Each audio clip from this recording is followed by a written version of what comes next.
Well, Jim, let's drive off and let's get some questions here on the show. But I want to talk about something that's breaking news as we are recording. The most recent update appears to have been just a few minutes ago. Dave Meltzer reporting on Twitter. Channel 5 in Tampa reported Jerry Lawler suffering a stroke at home and underwent surgery. Surgery? So there have been various rumors this morning about a health crisis that hit Jerry Lawler maybe last night, and now we're hearing this being reported on TV in Tampa. And that, what kind of surgery do you do for somebody that has suffered a stroke? I'm not even well versed enough in medicine to determine that, but obviously that does not sound, good. Well, you mentioned we had just, because we've been recording for a couple hours, and there was just a rumor right before we went on the air that he'd been taken to the hospital last night for something, and somebody pointed to a rumor started by a noted rumor starterer, so we didn't know what to think. But that, obviously, if the TV news is reporting it, it's out on, outlets like that. A stroke is technically a blood clot or some kind of blockage in or around the brain, right? Is that or to the brain, or to or from the brain, or somewhere in the vicinity of the brain? So, I mean, I don't know. Did the heart attack that Jerry had, 10 years ago now, did that cause something that he could be more susceptible to something like this? I don't know. But again, the Teflon King, it's almost hard at this point to get worried about Lawler. And I guess at some point we're going to have to, but he slips everything. Hopefully he'll slip this too. I don't know what else to say, but he actually died. That was the thing that I said to him the next time I saw him after his heart attack. I said, Jerry, I appreciate what you did for me. He said, what's that? I said, you died. He said, scared me into going on a diet. Remember, that's that year I lost all that weight. But it's a joke, but he actually did die, and it's funny, but it's serious.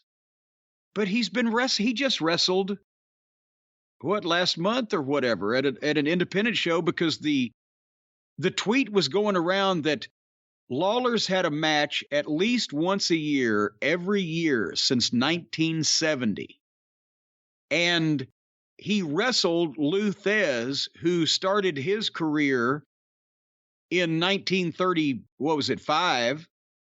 So that means there's 88 years or whatever of wrestling between two guys. But to be honest, I bet you, I don't know it for a fact, but I bet you that at some point in the first couple of years that he was wrestling around Memphis, that Lawler may have been in at least a battle royal or some kind of 6-man tag or whatever over in Dyersburg or Jackson, Tennessee, or that area with Herb Welch, because Herb Welch was still wrestling on the shows that he promoted in West Tennessee at that point in time.